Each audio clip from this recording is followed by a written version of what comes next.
The ships arrived on a Tuesday. They did not announce themselves with thunder or fire, but with silence. One moment, the sky over Denver was an ordinary hazy blue. The next, it was blotted out by a shadow. So vast it stole the afternoon. It was the same in London, in Tokyo, in Cairo. A fleet of colossal obsidian vessels hung in the upper atmosphere like stones in a still pond, defying gravity and reason. For 3 days they did nothing. The world held its collective breath. Stock markets flatlined. Religions splintered. People stayed home, staring at the silent, terrifying shapes that had become their new moons. My name is Dr. Aris Thorne. I'm a pediatrician. I deal in scraped knees, ear infections, and the terrified cries of children who see a needle. My world is small and sterile and smells of antiseptic wipes, or it was. On the 4th day, the message came. It wasn't broadcast. It simply appeared. On every phone, every television, every computer monitor, every digital billboard in Times Square. 5 words in stark, blocky letters that needed no translation. Surrender your monsters. That was it. No explanation, no demands for resources or territory. Just that. Surrender your monsters. Panic, which had been a low, simmering hum, erupted into a full-blown scream. Monsters. What monsters? People looked at their neighbors with new, suspicious eyes. Tabloid papers, which had been having a field day with the silent ships, now ran headlines about secret government experiments and creatures from the deep. The world started hunting for ghosts in its own closet. I was at the clinic, trying to maintain some semblance of normalcy, when the second message came a day later. The format was the same, the text, however, was different. It was an addendum, a clarification. Do not want your factions, we do not want your beast of might. The monsters we refer to are real. They walk among you. They are your young. Then came the images. They flickered onto the screen in my office, replacing a chart for a 6-year-old with a nasty case of bronchitis. It was a slideshow from hell. The first image was a boy in Mumbai, maybe 9 years old, his skin glowing with a faint silvery light. The next was a girl in a playground in Germany, her eyes a solid, unnerving black like polished oil. Another showed a toddler in Brazil, objects floating in a slow circle around his crib. And then I saw her, Lily Carter. She was one of my patients, a sweet, quiet 5-year-old girl who came in 2 months ago with what her parents called an odd rash. It wasn't a rash. Her skin, in faint, shifting patterns, would sometimes shimmer, catching the light like a dragonfly's wing. We'd run every test. Found nothing. I'd labeled it a unique, benign dermatological condition. I told her parents not to worry. The image on the screen showed Lily sleeping in her bed. The shimmer on her arm was active, glowing softly in the dark of her room. Beneath the image, new text appeared, a final, chilling sentence that turned my blood to ice. "CR the monsters. This is the aberration. Give them to us, Oregon, we will. Cleanse this world ourselves. The choice is yours. You have 10 days. The screen went blank. My coffee cup slipped from my hand and shattered on the linoleum floor. The world had been asked to find its monsters, and the aliens, in their silent, dreadful ships, had just pointed at our children. The world did not react well. You'd think an external threat would unify humanity. You'd be wrong. The revelation that the monsters were children split us down the middle. a crack that ran through governments, communities, and families. On one side were the voices of reason, of compassion. They screamed from news channels and online forums. They're just kids. Different maybe, but not monsters. They are our own flesh and blood. On the other side was a colder, more primal voice. The voice of fear. Fear is a powerful acid. It dissolves reason, loyalty, and love. That voice whispered, "The aliens will destroy us all." Is the sacrifice of a few not worth the survival of the many? My clinic became a ghost town. Parents were terrified. Some were afraid of their own children, looking for the telltale signs the aliens had shown.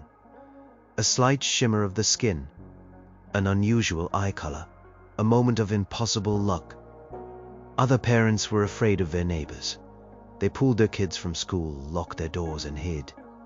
The world was holding a witch hunt, and the witches were in kindergarten. I couldn't stop thinking about Lily, her frightened, trusting eyes. Her parents, a nice young couple who worked too hard and loved their daughter more than anything. I called them. The phone rang and rang before a trembling voice, Mrs. Carter's, answered.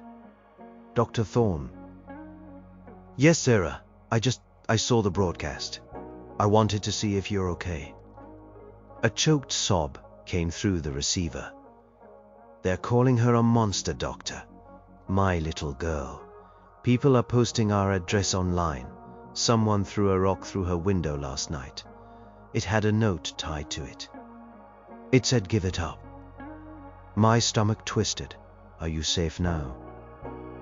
"We're leaving," her husband Mark said, his voice hard and brittle.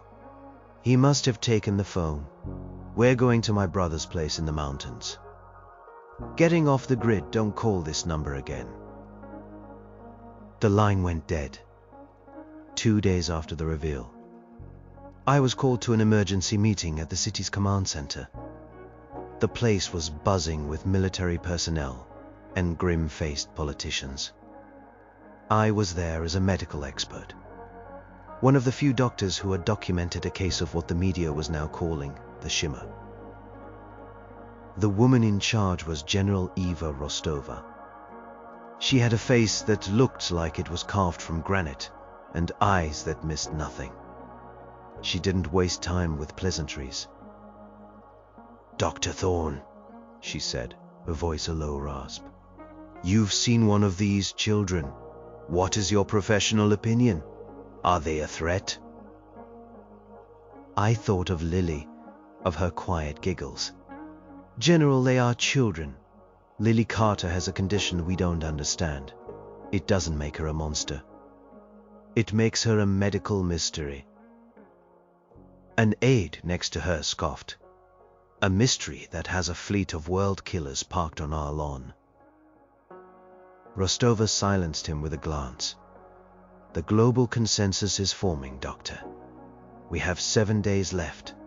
The prevailing logic is simple, and it is brutal. We identify the children, we turn them over, we survive." "You can't be serious," I said, my voice rising. "We're going to round up our own kids and hand them over to those things?" "The alternative," Rostova said, her eyes locking onto mine, "is extinction. I have seen the projections. Their weapons capability is not theoretical. One of those ships could crack this planet like an egg. So I ask you again, not as a doctor, but as a human being, who wants to see the sun rise in 8 days. Do we have a choice?" I looked around the room at the stern, frightened faces. They weren't evil. They were cornered animals, ready to chew off a limb to escape the trap.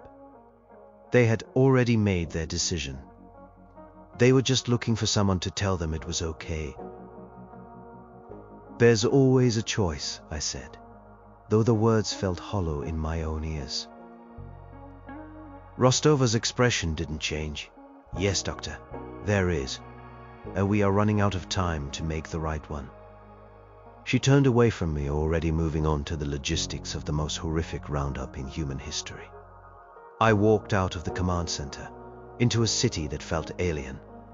The enemy wasn't just in the sky anymore.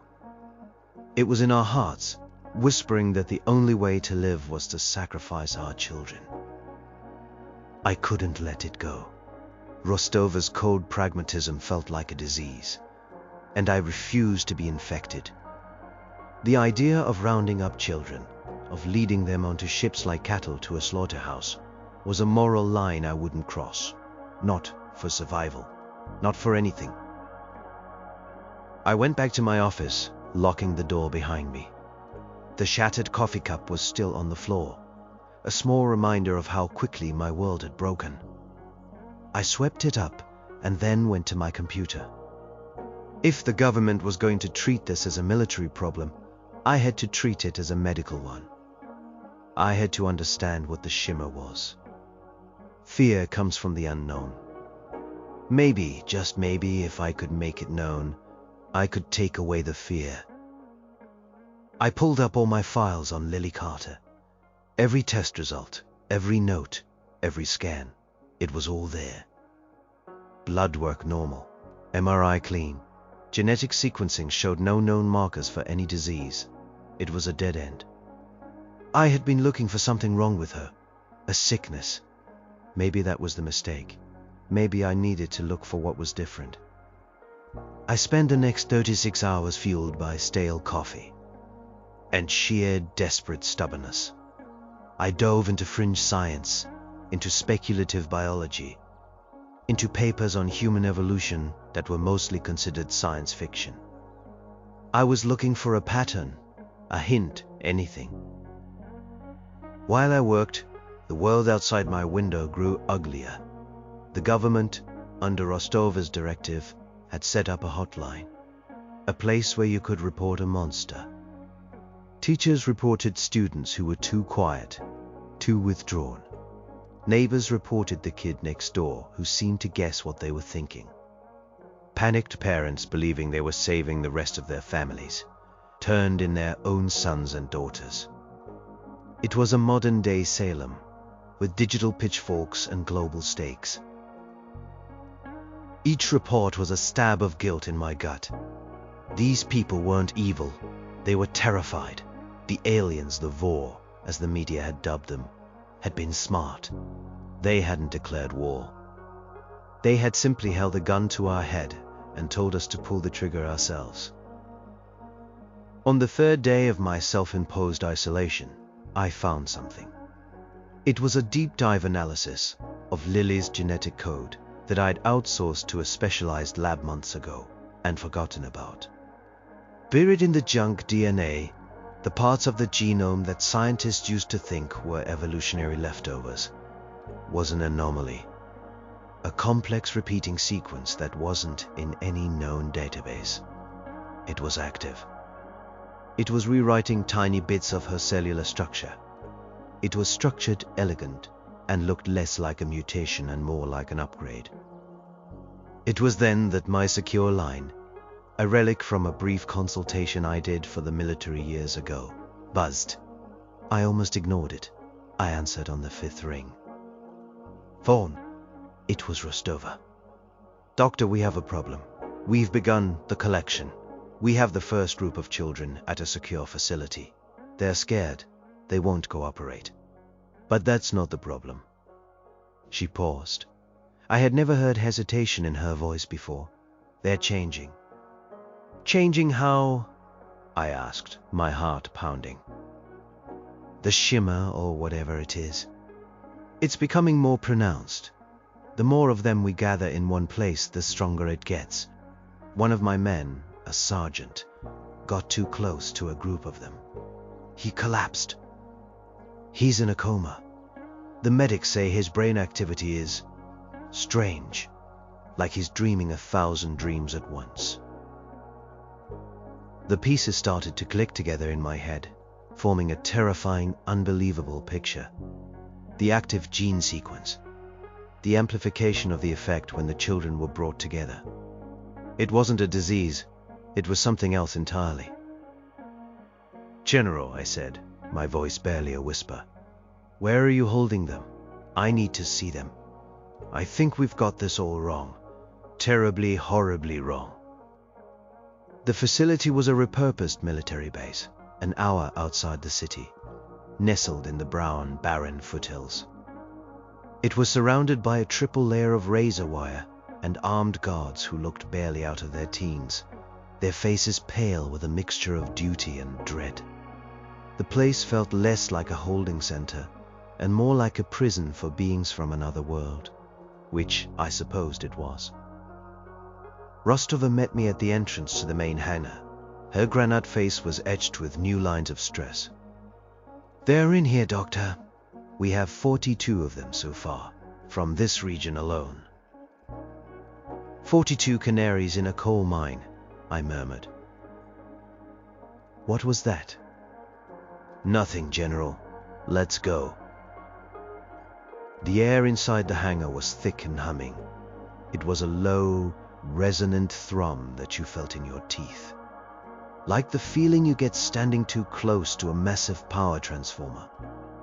In the center of the vast space, a temporary containment area had been set up with clear, ballistic-proof walls. Inside were the children. They weren't crying or screaming. They were sitting on cots, some alone, some in small groups, their faces impassive. And they were all shimmering, not just on their arms or faces. The light, a soft, ethereal silver blue, pulsed from all of them, rising and falling in a slow, synchronized rhythm. It was beautiful and deeply unsettling. "The humming started about an hour ago," Rostova said, keeping her distance from the clear wall. "So did the synchronized pulsing. It's like they're connected." "They are," I said, my eyes wide. I could feel it myself, a faint pressure at the base of my skull, a whisper of static at the edge of my hearing. I walked closer to the wall, ignoring Rostova's sharp intake of breath. I saw a little boy, no older than 7, look up at me. His eyes were the solid black I'd seen in the alien broadcast. There was no malice in them, only a profound, ancient sadness. As I watched, a single tear, shimmering like mercury, rolled down his cheek. I felt a sudden, sharp pang of grief in my own chest, a phantom echo of the loss of my wife years ago. It was so vivid, so real, it almost brought me to my knees. I stumbled back. I felt what he was feeling. "Telepathy," Rostova's voice was skeptical. "More like empathy. Raw, unfiltered empathy.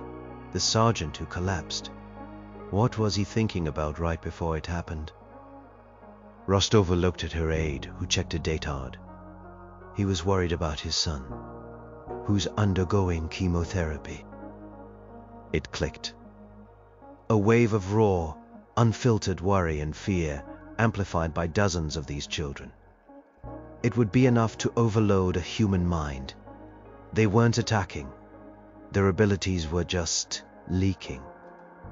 "General," I said, turning to her, my mind racing, "this isn't a disease. It's not an aberration. It's evolution." "Evolution into what, Doctor? Monsters?" "No, into something else. Think about it. This is happening all over the world to unrelated children. It's a spontaneous, global, evolutionary leap. That doesn't just happen, it happens for a reason. It's a response to a change in the environment, a defense mechanism." Rostova stared at me, her expression unreadable. A defense against what? The answer was so obvious, so monstrously simple. I couldn't believe we hadn't seen it. We were so busy looking at the symptom, we never thought to question the cause. "Them," I said, pointing a trembling finger toward the ceiling, toward the silent black ships hanging in the sky. "The Vor, this change, this shimmer, it didn't start when they arrived, but it accelerated. It became more potent. Their presence in our solar system is acting like a catalyst. They're the environmental trigger. We're not evolving randomly. We're evolving to fight them. Rostova's face went pale. The implications of what I was saying settled over the hangar, heavier than the silence of the ships above. "You're saying," she began, her voice strained. "I'm saying the Vor came here demanding we surrender our monsters," I finished, my voice filled with a terrible dawning certainty. "They lied. They didn't come for our monsters. They came for our soldiers, our only soldiers." The silence in the hangar stretched for a full minute. The only sound was the low psychic hum from the containment cell. Rostova stared at me, her mind clearly working through the strategic implications of my theory. It was a theory that turned the entire situation on its head. We weren't culling a sick herd. We were systematically disarming ourselves. "Prove it," she said finally, her voice flat. "The genetic sequence I found in Lily Carter's junk DNA." I started talking fast. "It's not a mutation. It's a latent code. It's been dormant in the human genome for who knows how long. A contingency plan. The Vora's arrival, their psychic signature, something about them, it flipped the switch. It activated the code in the most receptive subjects, the young. Their brains are still developing, more plastic." "A theory, Doctor, a compelling one. But I can't risk the fate of the planet on a hunch." "Then let's test it," I shot back. "You said the sergeant who collapsed is in a coma. Let me see him. Let me see his brain scans." She hesitated, then gave a curt nod to her aide. "Take him." The base's medical wing was sterile and quiet. Sergeant Miller lay in a bed, hooked up to a dozen monitors. He looked peaceful, but the EEG display told a different story. His brain waves were firing in complex rhythmic patterns, unlike anything I'd ever seen. It wasn't a coma. It was a state of hyperactivity. "He's not unconscious," I said, studying the screen. "His mind is processing something. An immense amount of data." "The children did this to him," the aide said, his voice laced with accusation. "No," I corrected. "The children didn't do anything to him. They just did something, and he was too close. They broadcast a wave of pure emotion, of shared consciousness. His mind couldn't handle the signal. It was like trying to drink from a fire hose." I looked at Rostova. "But what if we could build a filter? What if we could learn to understand the signal?" An idea, insane and dangerous, began to form in my mind. "General, I need a volunteer. And I need you to get me one of the children." Rostova's eyes narrowed. "Absolutely not. It's too dangerous." "It's more dangerous not to understand what we're dealing with. We have 5 days left. Your plan is to hand over our only defense and pray our executioners are feeling merciful. My plan is to figure out what our defense actually is." I gestured to the comatose sergeant. "They don't mean to harm us. They're just loud and scared. I think I can communicate with them safely." I explained my idea. We could use a modified EEG headset to monitor my brain activity. We could filter the psychic signal, dampen it, allow me to receive just a trickle of the information instead of a flood. It was risky. I could end up just like Sergeant Miller. But it was the only path I could see that didn't end with us handing children over to alien kidnappers. Rostova wrestled with the decision. I could see the conflict on her face. The soldier in her screamed for caution, for sticking to the established, brutal plan. But the human in her, the part that had hesitated when she told me about the children changing, was listening. "One child," she said at last, "the quietest one you can find. And doctor," she added, her voice a low warning. "If you end up like Miller, I'm pulling the plug on this experiment and going back to my original plan. The clock is ticking." An hour later, they brought a small girl into the medical bay. She couldn't have been more than 6. She had fiery red hair and eyes the color of a summer sky. She wasn't shimmering. She just looked small and lost. She was clutching a worn teddy bear. They had chosen her because she showed the least symptoms. I knelt down in front of her. My heart ached. "Hello," I said softly. "My name is Aris. What's your name?" She didn't answer. She just stared at me, her knuckles white where she gripped her bear. I sat in a chair, and a technician fitted the modified EEG helmet over my head. It was a web of wires and sensors. Through a reinforced window, I could see Rostova watching, her arms crossed. "Okay," I said to the technician. "Bring her closer." 2 soldiers gently guided the little girl, so she stood a few feet in front of me. She looked up at my strange headgear, her lip trembling.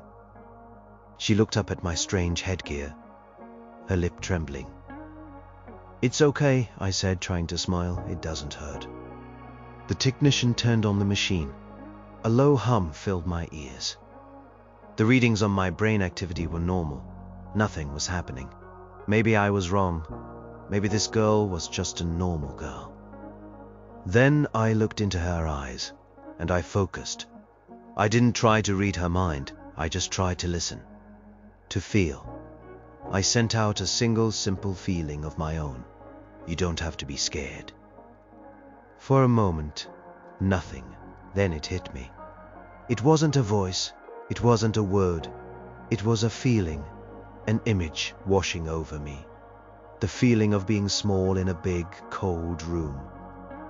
The image of her mother's face crying as soldiers led her away. The sharp, overwhelming smell of antiseptic. And under it all, a single powerful childish desire. I want my mommy. And tangled with that thought, another one. A strange alien concept that was not her own, but something she was now connected to. A feeling of vast cold emptiness, of stars, of a hunger that was not for food.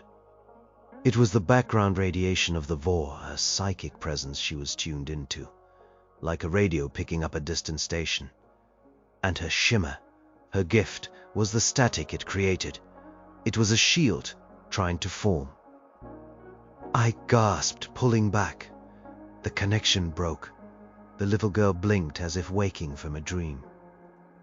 I tore the helmet off my head.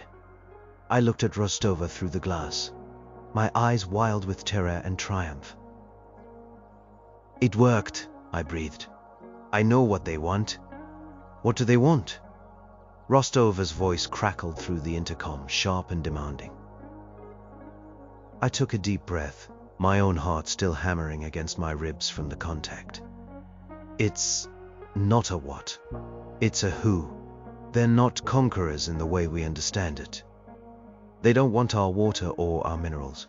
They're psychic parasites.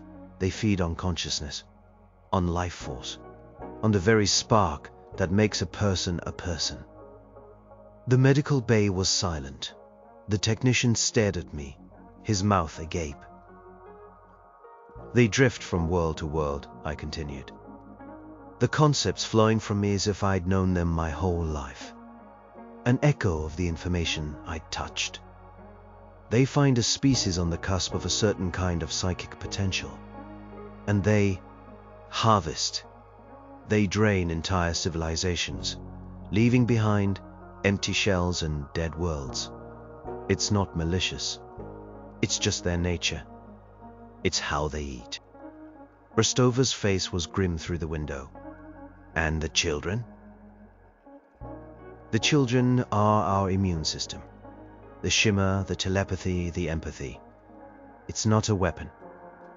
It's a shield. A psychic shield. It's poison to them. It scrambles their senses, disrupts their ability to feed. A single shimmer child is an annoyance. A planet full of them would be a famine.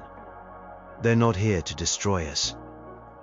They're here to stop us from becoming immune to them. They're trying to kill the cure before it can spread. The brutal logic of it was undeniable.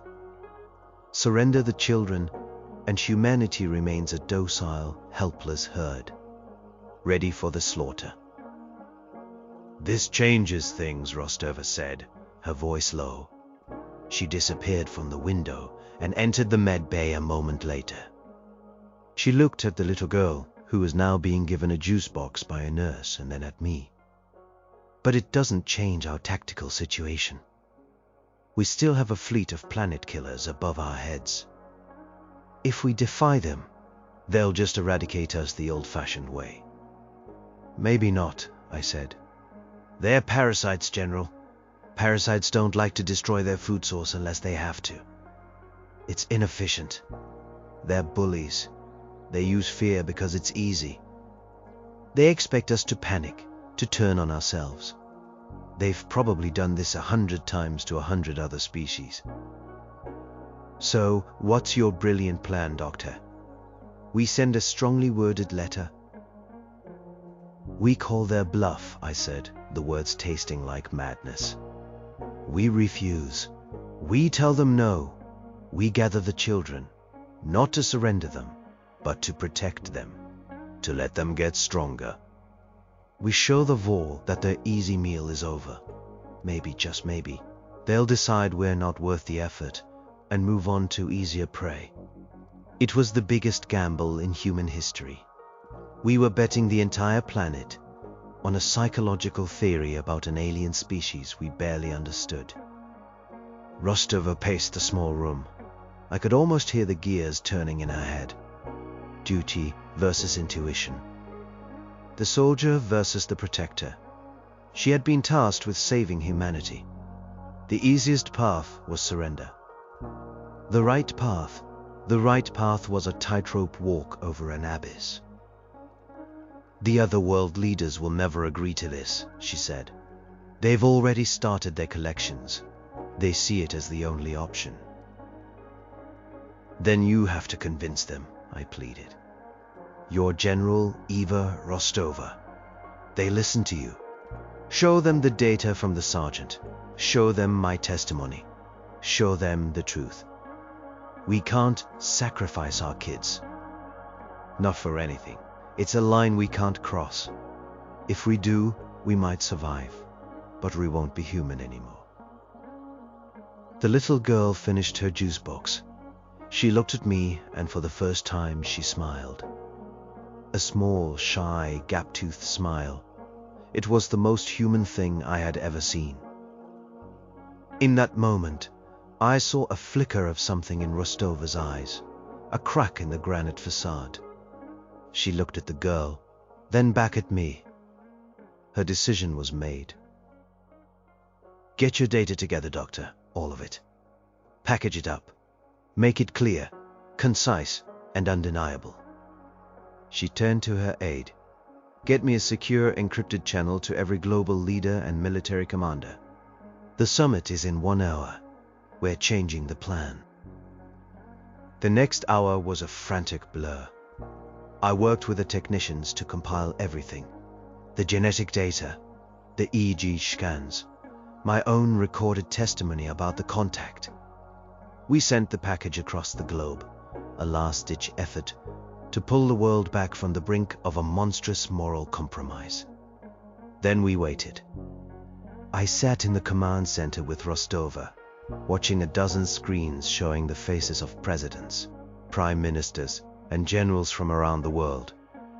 Their faces were masks of shock, disbelief, and fear. The debate was fierce. Some accused Rostova of treason, of gambling with all their lives. Others saw the logic, the hope in this insane new strategy. With only 3 days left on the Vor's clock, humanity was at war with itself. The global summit was a catastrophe. My data, my desperate plea, was met with a wall of fear and political calculation. The leaders of the major world powers had already committed to the path of surrender. They had promised their terrified populations a simple, clean solution. Reversing course now would be admitting they were wrong, admitting they were willing to risk Armageddon on the theory of a single, unknown pediatrician. "It's political suicide," the French president said, his face a pale oval on the screen. "We cannot tell our people that we are now going to defy the aliens. There will be riots, chaos. Better chaos than genocide," Rostova shot back, her voice like ice. The Russian representative was even more blunt. "General, your nation can choose to martyr itself if it wishes. We will not. We have collected 70% of the subjects. They will be delivered to the coordinates provided as per the agreement." One by one they fell in line. China, India, the Pan-African Alliance, they all chose the path of least resistance. The path of surrender. They would sacrifice the few to save the many. My heart sank. We had failed. The summit ended. The screens went dark, leaving Rostova and me in the silent command center. She stood for a long time, staring at the main holographic map of the world. Red dots were appearing all over it, marking the designated transfer points, places where humanity would hand over its children. "So that's it," I said, the words feeling like dust in my mouth. "They're just going to do it." Rostova turned to me. The granite was gone from her face. In its place was a look of cold, hard fury. "They are," she said, "but we are not." "What do you mean?" "I am the commander of the North American Unified Forces. The leaders of Canada, the United States, and Mexico answer to me on this. And I am not surrendering a single child. Not one." It was an act of open defiance, not just against the war, but against the rest of the world. "They'll see you as a rogue state," I said. "They might even help the war against us." "Let them try," she said. "Sometimes doing the right thing means doing it alone. You believe in these children, Doctor. You believe they are our defense. It's time to see if you're right." Her orders went out with terrifying speed and efficiency. All collection efforts were to cease immediately. All children currently in custody were to be moved to a single, heavily fortified location, a deep earth bunker complex in the Cheyenne Mountains that was built to survive a nuclear war. She called it the Sanctuary. My role changed from researcher to something else. I was to head the civilian side of the Sanctuary project. My job was to help the children, to make them feel safe, and to study the evolution of their abilities. The next 2 days were a blur of motion. Helicopters and armored convoys moved across the continent. Not to collect children, but to rescue them. We broke into government holding facilities. We coordinated with underground parent networks. The very people who had been hiding their children from Rostova's forces just days before. Now she was their savior. I flew to the sanctuary on the first transport, along with the little red-haired girl from the lab, and 24 other children. The place was a marvel of engineering, a city buried under a mile of rock. It was also a prison. The children were quiet, scared. They were separated from their parents, surrounded by soldiers and scientists. I did my best. We set up play areas, classrooms, movie theaters. We tried to make this tomb a home. I spent my time with them, not as a doctor with a clipboard, but just as Eris. I read them stories. I listened to their silent, broadcasted fears. The feeling of the sanctuary was overwhelming. The psychic hum was 1,000 times stronger than it had been in the hangar. It was a constant, low-grade roar in my mind, a sea of childhood anxiety. The staff all wore prototype versions of my EEG filter helmet, which helped, but it was still draining. On the final day, the day the war's ultimatum expired, we had gathered over 600 children in the sanctuary, 600 little souls, shimmering with a strange new light. Above us, the world was preparing to make its offering. I was in the main cavern, which we turned into a sort of park, when Rostova found me. She looked exhausted.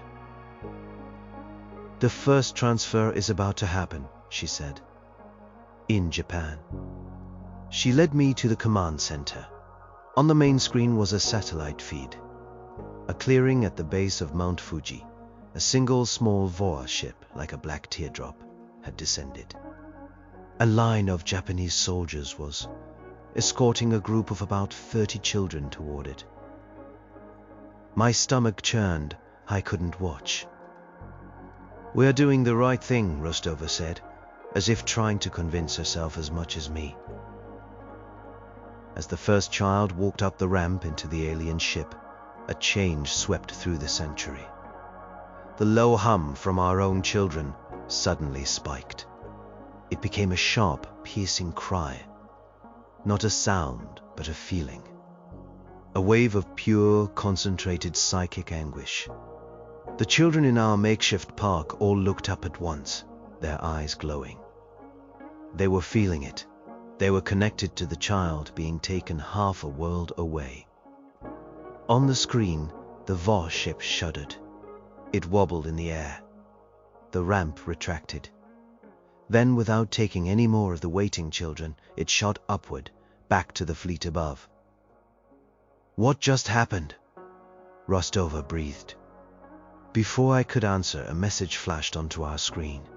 It wasn't from the war. It was a panicked plain text message from the Japanese command. "They took one harness, then they sent us." Beneath it, a new message appeared. The blocky, alien text we now knew so well. It was on every screen in our command center. It was being broadcast to every leader on Earth. "The aberration is a barricade is more potent than anticipated. Your partial compliance is not sufficient. The agreement is voided. Prepare for cleansing." The bluff had been called, and we had lost. The word cleansing hung in the air of the command center, cold and absolute. On the screen, the other world leaders were in a state of pandemonium. They had made the deal. They had offered up their children. And the war had betrayed them. The ultimate sucker punch. They had shown us our own monstrousness, and then condemned us for it anyway. "They were never going to spare us," Rostova said, her voice dangerously quiet. "It was a test, to see if we were a species that would fight back. By complying, the others proved we were weak, ready for harvest." "And us?" I asked, my throat dry. "By defying them, what did we prove?" "That we're the primary threat," she answered grimly. "All ships in the war fleet are changing position. They're converging on our airspace.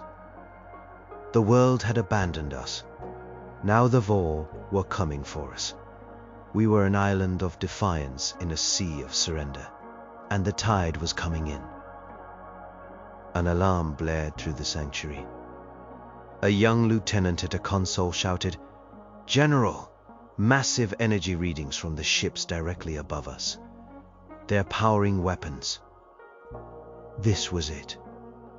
The end of the gamble. Rostova's face was a mask of calm, the soldier in complete control. Seal the blast doors. Full power to the deep earth energy shields. "They won't hold for long against that kind of power, General." "They don't need to hold for long," she said. She looked at me. "Doctor your children, your immune system. The infection is here. It's time for the fever to break."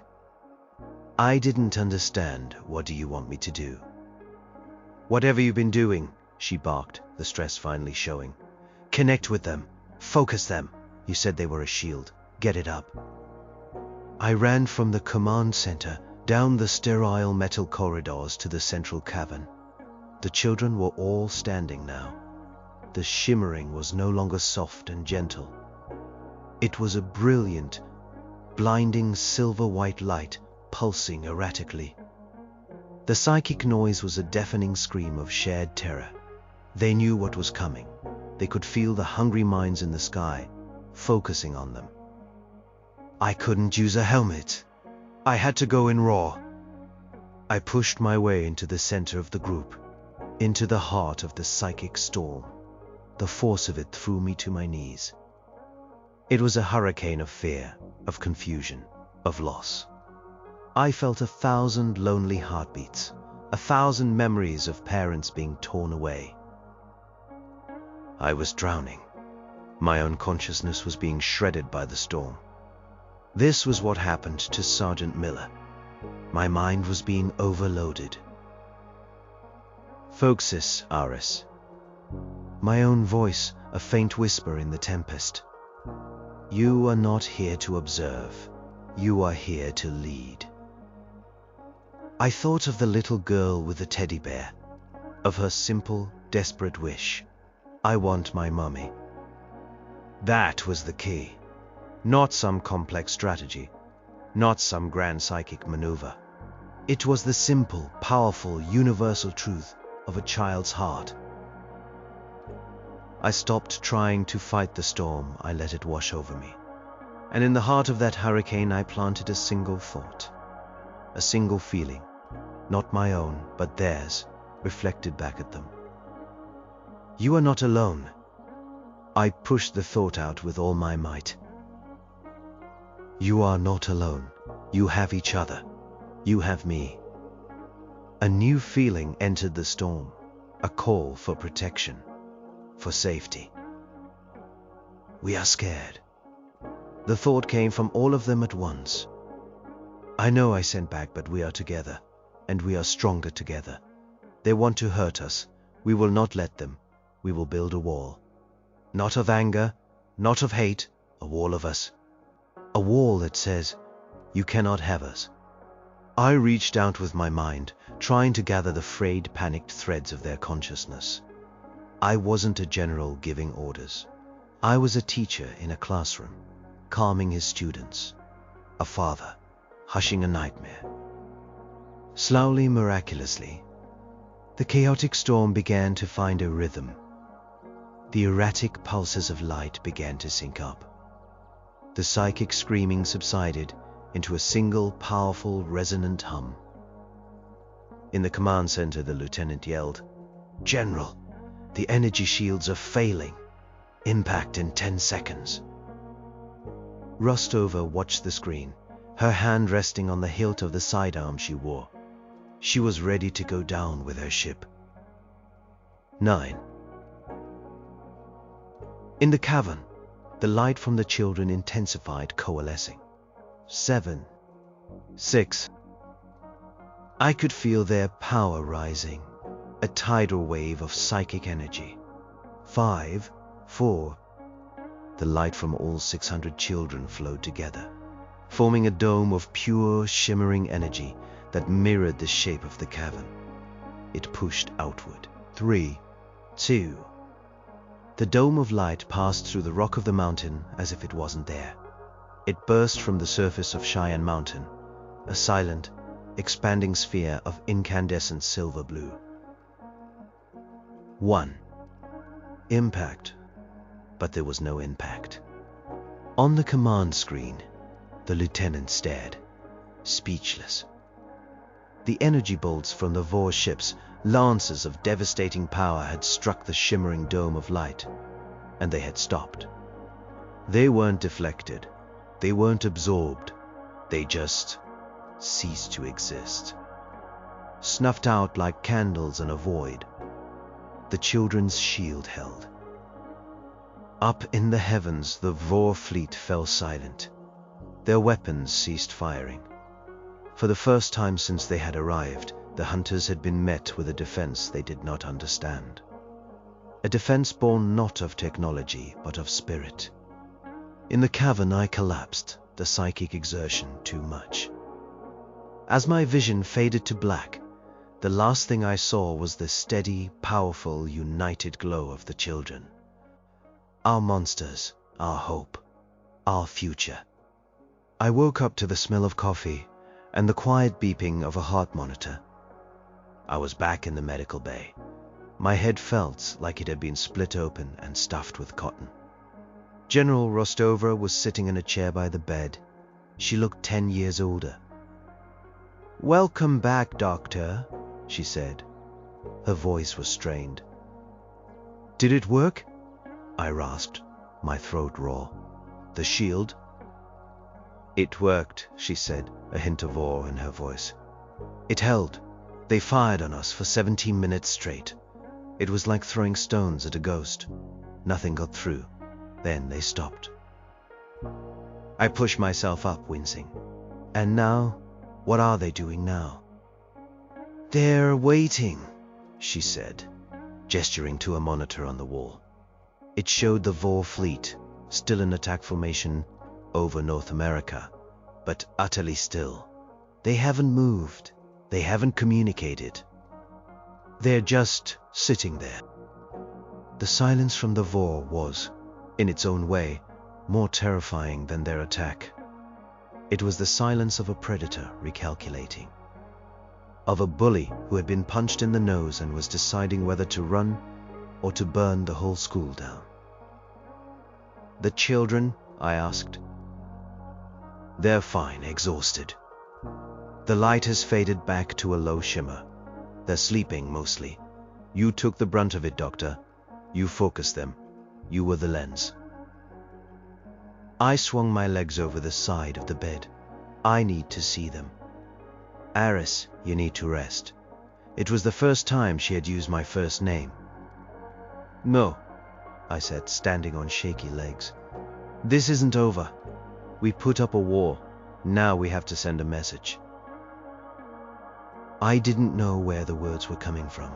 The contact with the children, with their unified consciousness, had changed me. I felt bigger, more connected. I could still feel the faint, distant hum of their minds, even from here. I walked with Rostova back to the central cavern. The children were resting on cots, a handful of medics moving quietly among them. The air was calm, the psychic hum a gentle lullaby. They had faced down the apocalypse and won. Now they were just kids who needed a nap. "What kind of message?" Rostova asked as we stood watching them. "They feed on fear," I said, "on despair, on the negative energy of a dying consciousness. That's their food. We gave them the opposite, a shield of unity, of a desire to protect. It's not just a physical barrier, it's anathema to them. It's like forcing a vampire to drink holy water." "So we just keep the shield up forever?" "No," I said. "A shield is a defensive measure. To win, you have to go on the offensive, but not with weapons. We have to show them something they can't comprehend, something that will make them leave not just our sky, but our solar system, for good." "And what is that, Doctor?" I looked at the sleeping faces of the children, so small, so powerful. I thought about the first contact I'd made, with the little girl who just wanted her mother. The core of their power wasn't anger, it was love. A fierce, protective, defiant love. "Empathy," I said, unfiltered. "We won't just block them, we'll talk to them. Not in words, we'll show them. We'll show them everything. What it means to be human. What they're trying to destroy." Rostova looked at me like I was insane. "You want to open the gates? Let them in?" "Not into our minds, into our hearts. We'll use the children's network, this psychic web they've created. But we won't project a shield. We'll project a memory, a feeling, millions of them. The birth of a child, a soldier's love for his family, the joy of a perfect summer day. the grief of a lost parent, the quiet courage of a nurse in an emergency room, the messy, beautiful, contradictory, loving, fierce, and unbreakable spirit of humanity. It was the ultimate gamble. We would open ourselves up, broadcasting our very essence to a parasitic entity. It could destroy us, or it could be the one thing they couldn't digest. A meal so rich, so complex, so full of a quality they lacked, that it would force them to retreat. They feed on the simple energy of life ending, I explained. We'll show them the complex energy of life being lived. All of it. The good, the bad, the beautiful, the ugly. We'll show them us. Rostova was silent for a long time. She looked from the children to the monitors showing the silent fleet. She had followed me this far. She had bet the world on my hunch. Now I was asking her to double down. How? She finally asked. How do we do that? I need volunteers, I said. Thousands of them. Everyone in this sanctuary. Soldiers, scientists, technicians, janitors, and I need to be the focal point again. I'll be the amplifier. We will all connect to the children, and they will connect us to the Vor. We will give them a taste of humanity, and we will see if it poisons them or not. She nodded slowly. A decision made. I'll be the first volunteer. She looked me in the eye, the general, the soldier, stripped away to the core. Let's show them who they're dealing with. The call for volunteers went out across the sanctuary's internal comms. Every soul in that buried city was asked to come to the central cavern. Soldiers left their posts, scientists left their labs, cooks left their kitchens. Within an hour, nearly 2,000 people stood shoulder to shoulder, their faces a mixture of fear and resolve. In the center, on a raised platform, sat the children. They were awake now, watching, waiting. They understood what was happening on a level beyond words.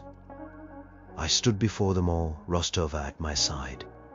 I was a simple pediatrician, about to lead an army in a war fought with memories and emotions. The Vor think we are cattle, I said, my voice echoing in the vast space. They see life as a resource to be consumed. We are going to show them they are wrong. We are going to show them that a soul is not something you can eat. I need you to not be afraid. I need you to think of a moment in your life that defines you. A moment of great love, great sacrifice, great joy. A moment you held your child for the first time. A moment you said goodbye to a parent. A moment you felt truly, completely alive. Hold that memory. Feel it.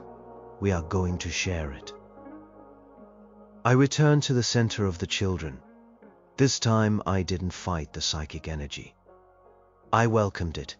I opened myself completely, becoming a conduit. The children, sensing the purpose, connected with me, their shimmer turning from a defensive shield to an active transmitter. Then their network expanded, reaching out and touching the minds of every adult in the room.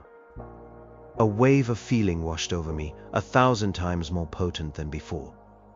I felt a young soldier's memory of his first kiss, awkward and sweet. I felt a scientist's eureka moment, a flash of brilliant understanding. I felt Rostova's own memory, a moment of profound grief at her father's funeral, a grief that solidified into a resolve to protect others so they would not feel the same pain. Love, grief, joy, rage, hope, a symphony of human experience, a billion emotional colors, all flowing through me. It was agony and ecstasy. I was every one of them, and I was myself. Now I commanded, not with my voice, but with my whole being. Together, send it up. The dome of light that had been our shield reformed, But this time it was not a solid color. It was a swirling, coruscating storm of light and image and feeling. It surged from the mountain, a psychic tsunami aimed at the silent fleet. It struck the warships, and for a moment nothing happened. Then the lead warship, the flagship, began to glow. Not with the cold, dead light of its weapons, but with the warm, chaotic colors of our broadcast. Inges flickered across its obsidian hull, a child's birthday party, a wedding, a tearful reunion at an airport. The Vor were parasites who fed on the simple singular emotion of fear. We had just force-fed them a banquet of everything. It was a poison of pure complexity. Their hive mind, built for simple predation, couldn't process it. It was like trying to explain quantum physics to an amoeba. A soundless scream echoed in my mind, a shriek of confusion and pain from the Vor. It was a being touching fire for the first time, a being experiencing second-hand, 1,000,000 lifetimes in a single second. One by one, the Vol ships began to move, not with the sharp, precise movements of a military fleet, but with a clumsy, panicked haste. They turned, not to attack, but to flee. They scrambled away from Earth, away from the overwhelming, indigestible broadcast of the human spirit. They ripped open portals in space, jagged ugly tears in reality, and plunged through them, desperate to escape the chorus of our souls. In minutes, they were gone. The sky was empty. The silence that remained was not the silence of dread, but the silence of peace. In the cavern, the light faded. The connection broke. I collapsed to my knees, utterly spent, but alive. A quiet fell over the 2,000 people gathered. They looked at each other not as soldiers and civilians, but as fellow survivors, bound by a shared intimate experience. They had shown their naked souls to the void, and they had won. Rostova helped me to my feet. There were tears on her cheeks. "You did it, Doctor." I looked at the children. Our monsters. They were just kids again, tired and ready for bed. A few were already asleep, their small chests rising and falling. Lily Carter, the girl whose shimmering skin had started it all, walked up to me. She tugged on my sleeve. I knelt down to her level. She reached out and placed a small hand on my cheek. She didn't shimmer. She didn't project any thoughts. She just looked at me with her bright human eyes. "Thank you," she whispered, her voice clear as a bell. The world outside the sanctuary was in chaos. They had to reckon with their choices. With the children they had willingly surrendered. But here, under a mountain, a new world had been born. Humanity was different now. We knew what we were. We had a latent power, a psychic potential we were only just beginning to understand. The children were not an aberration. They were the next step. The future would be uncertain. It would be frightening. But it would be ours. We had faced the monsters from the stars, and in doing so, we had been forced to find the angels within ourselves. The Galactic fleet had demanded, we surrender humanity's monsters. They had no idea they were talking about its children. And they had no idea what those children, and the love that protected them, could do.